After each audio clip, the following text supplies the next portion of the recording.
잘못된 통계에 속지 않는 방법에 대해 소개 정재훈입니다.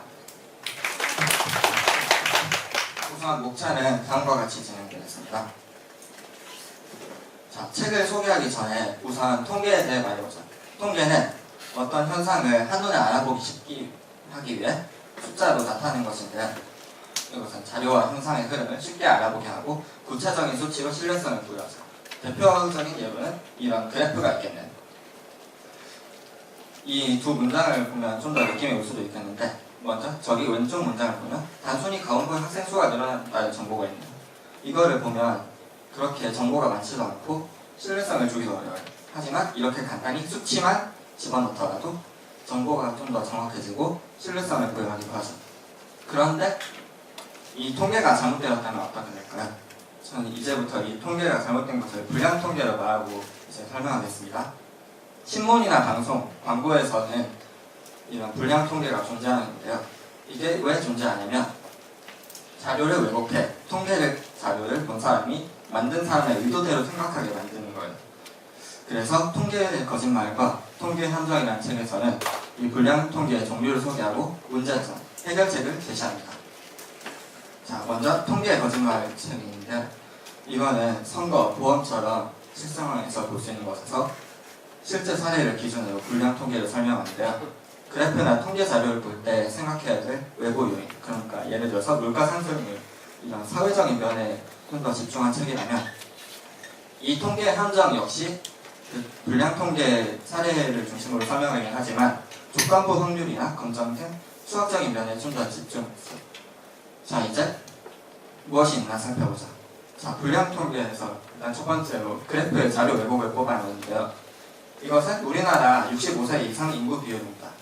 자, 이 그래프를 보는데 좀 문제점이 있어요. 먼저 뭐냐? 여기서 왼쪽에는 이 X축에서 간격이 2년으로 되어 있지만 여기는 1년으로 되어 있어요. 이 그래프를 좀 바꿔보면, 자, 기울기가 좀 달라지죠? 확실히 느낌이 달라져요. 그런데 이 그래프도 완벽하지는 않아요. 무엇이냐? 저 Y축을 보세요. 저게 10부터 시작하죠? 이걸 0부터 시작하게 하면 다시 느낌이 달라집니다. 자, 이것은 X축이나 Y축을 절단하거나 간격을 조정해 시야 협착 효과를 이용한 그래프인데요. 자, 이것을 속지 않기 위해서는 Y축이 0에서 시작하는지 확인하고 X축에서 간격이 일정한지 확인을 해야 돼요. 자, 두 번째로는 이걸 뽑아봤는데요. 네. 먼저 상대적 수치의 효과가 있는데요. 여기 위에 두 문장을 보면 뭔가 엄청난 상황이 있었던 것 같아요. 그런데 이거를 다시 다른 방법을 이용해서 바꿔볼게요. 자, 왼쪽 문장은 암의 발생률을 100명 중 2명에서 100명 중 1명으로 줄여주는 약을 개발한 거예요. 자, 여기서 50%나 줄여준다고 하는데 여기서 2%에서 1%로 간 거니까 어떻게 보면 똑같은 말일 수도 있겠지만 느낌이 확 다르죠.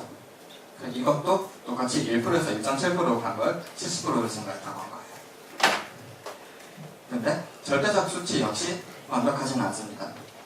어떤 나라에서 10년 동안 사회복지 비용이 100억 달러에서 130억 달러로 증가했대요.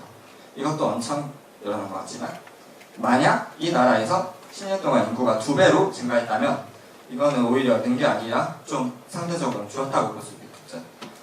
그래서 이건 역시 절대적 수치나 상대적 수치 하나만으로 현상을 파악하는 것은 바람직하지 못해요. 그래서 이걸 해결하려면 절대적 수치와 상대적 수치를 동시에 보면서 현상을 파악하고 다른 요인들도 역시 생각해 봐야겠죠. 세 번째로는 좀 신경 쓸 수 있는 걸 뽑아봤는데, 윌 로저스 현상이에요. 이제부터 제가 헬스클럽의 트레이너가 됐다고 해보자. 저는 이 A조와 B조 몸무게 평균을 운동을 전혀 시키지도 않고 바꿀 수 있습니다. 바로 이렇게 말이죠. 여기를 보면 평균이 78.8, 96이에요. 그런데 여기 한 명을 옮겼는데 아무것도 변하지 않았지만 둘 다 평균이 줄어든 거죠. 이것을 윌 로저스 현상이라고 합니다. 평균이 서로 다른 두 집단에서 표본을 이동시켜 두 평균이 모두 올라가거나 내려가는 겁니다. 이렇게 적용되는 거죠. 그리고 또 하나가 있는데 바로 심슨의 역설입니다. 자, 위쪽을 보면 A 학교가 B 학교보다 수학과 통계학과 합격률이 모두 높대요.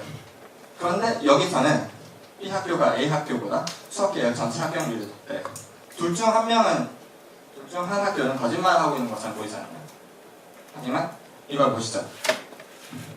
여기서 이것을 비교해보면 통계학과에서도 A 학교가 합격률이 더 높고 수학과에서도 A 학교가 더 합격률이 높아요. 그런데 이걸 모두 해봤더니 학교에서 여기는 46%, 여기는 57.5%가 나와요. 자, 이것은 이 수식, 그러니까 수학의 기본적인 사실을 이용한 건데요. 하지만 매우 속기 쉬워 보이죠? 윌 로저스 현상과 심슨의 역설의 의미는 전체로 일부러 전체를 평가할 수 없다는 것을 의미합니다. 이제 결론을 말씀드리자면 통계는 사실을 뒷받침해주는 매우 강력한 자료지만 사용 방법에 따라 효과가 매우 달라집니다. 좋게도 나쁘게도 말이죠. 통계 자료에 현혹되지 않기 위해서는 통계 자료를 의심하는 습관을 들이고 통계에 대한 공부를 열심히 해야 합니다. 이상으로 발표를 마치겠습니다.